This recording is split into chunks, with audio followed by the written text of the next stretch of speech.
ba yau ne ya zama farkon da mun zo wajen kanina Ishao Yaro mun zo mu gaida shi barka da sallah mu bari ya gana shi da dangin shi da matansa da kowa duka kamar ba mu manta da shi ba. Kowa ya sani lokacin Ayawaso Electoral abin da ya faru aka halba mashi bindiga yau mun gode Allah bai mutu ba amma ya ji ciwo ina gida da footballer ne yanzu football bai yana buga kuma amma insha Allah na kawo mashi TV sabo ana buga European Cup ya samu ya duba European Cup.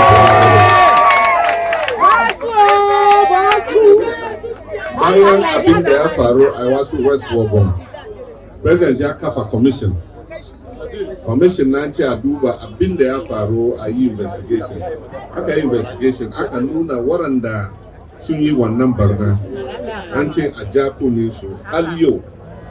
ba yi komi da shi ba amma insha Allah NDC ya ci nasara. Mun so barnan da aka yi musu waɗanda suka yi haka na mun jakuni su wa abin da ya kara an ce a biya musu compensation don saboda gashi bai yana aiki kuma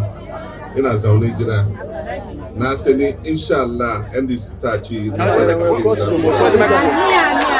compensation da an ce a biya musu an biya masu duka su samu su doci su yi wani aiki kirki su ma suna samu suna yi kadan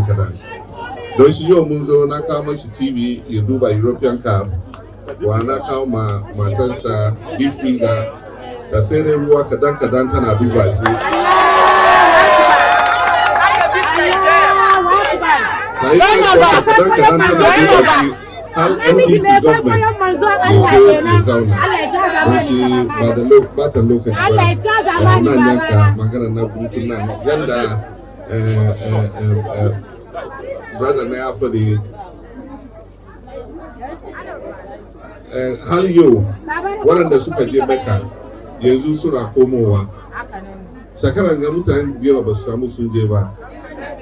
amma ka duba Quran na nuna kamar akwai 5 pillars of Islam guda ne wai in mutum kana da arziki ka samu kana lafiya in ka yi ka je Mecca amma yau in ka duba saboda kudin da ana karba 75,000 Ghana cedis mutane da yawa na da niyya da su te Mecca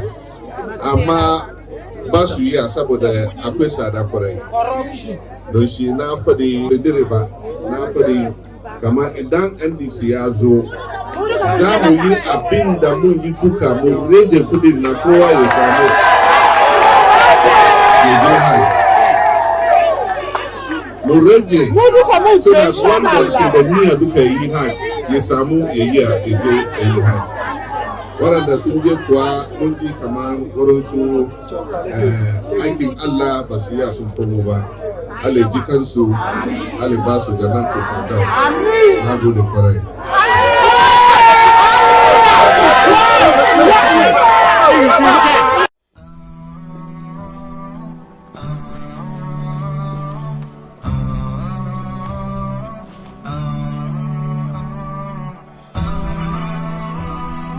HAFIZ TV, unique every day.